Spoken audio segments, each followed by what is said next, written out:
Tetros flung it aside, noticing a legend beneath it with a handwritten label. Camelot's Beautiful. Tetros opened the ledger, only to see all its pages blank, except for a business card clipped to the last one.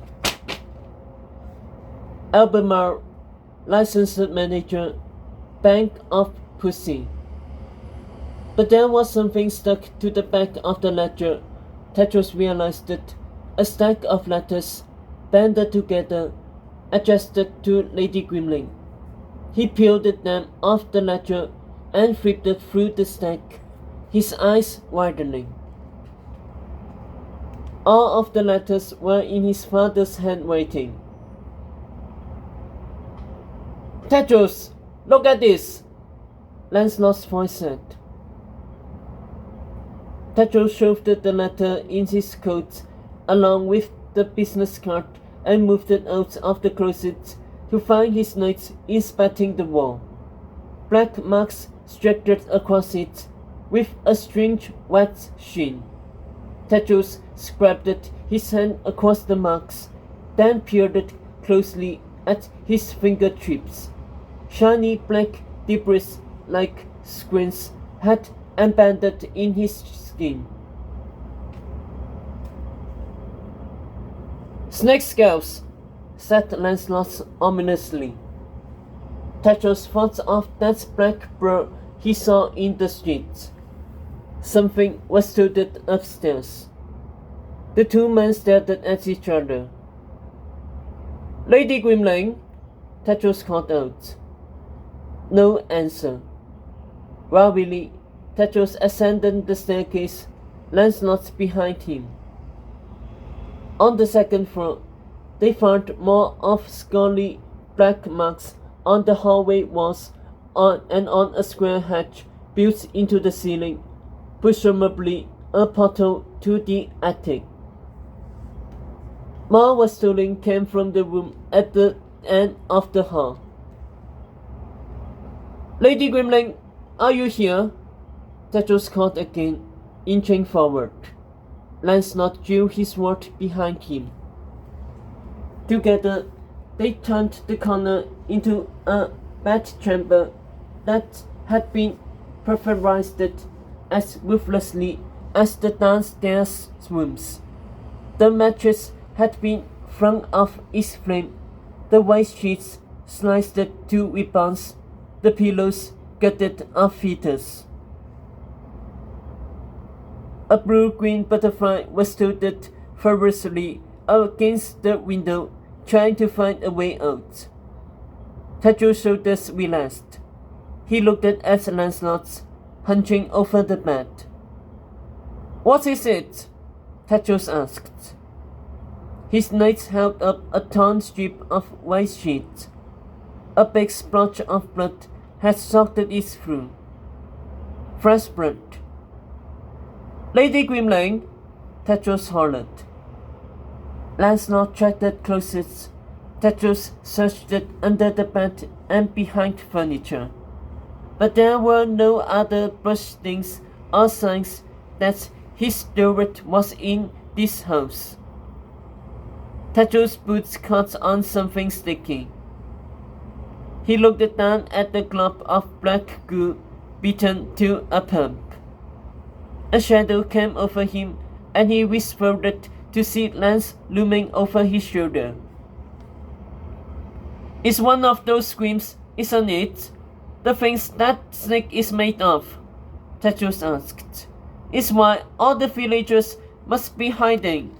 The snake was here. And from the looks of it, Lady Grimling had her way with the scream he sent for her, said Lancelot, before glancing back at the bed. Though, judging from that blood, it may have had its way with her first. But her body isn't here. That means she's still alive, wherever she is. Or lying in a ditch with her throat cut, said Lancelot. He nudged at the dead scream with his boot. Thus this thing came along. If the snake wants to kill Lady Grimling, he'll find her. But it doesn't make any sense, Tetsuo said, shaking his head. If Lady Grimling is the snake's mother, why would he want to kill her? A sharp squeal came from the first floor, like a tea kettle at full steam. Lancelot pulled at his sword, eyeing Tetsuo. Stay here. The knight crept back down the stairs. Blade at the ready, Tetsuo waited at the top of the twisting steps. He couldn't see where the knights had gone. Lance, he said. No answer. Tetsuo had a bad feeling in his gut, a feeling that told him to follow Lancelot. Gripping his sword harder, he started to descend. Something wet dripped on his face. Tetsuo smeared it off and looked at his hand. Blood. He craned up and saw more droplets of blood leaking from the edges of the hatch built into the ceiling. Lance, he bellowed down the stairs. Still nothing.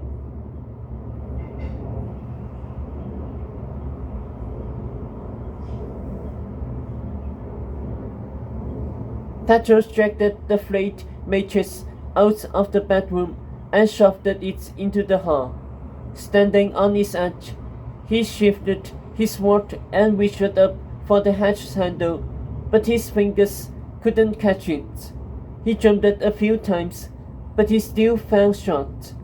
Finally, he took a running start, rebounded off the mattress, and grabbed hold of the hatch with both hands, yanking it open. He hung from the handle, kicking his legs mid-air as he muscled his hands onto the sides of the floor above him, pulling himself through.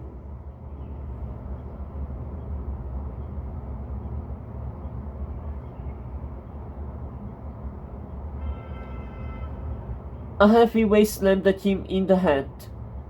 Before he could scream, it slammed him again. Gasping in shock, he felt cold hands seize him by the neck and dragged the last of his body into the attic. Tetsuo wished that he had blacked out, so he didn't have to feel this kind of pain, as if his head had been cracked open like an egg and the yolk set on fire.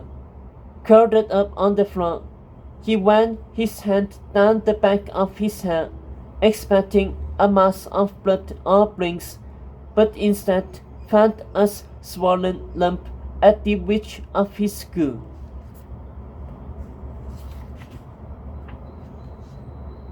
He pried open his eyes to water Weasley's and saw a blurred vision of Lady Grimling standing in an attic, her turban gone, her dark blonde hair long and wild, her makeup spattered, and the shoulder of her lavender robes drenched in blood. There was terror in her eyes.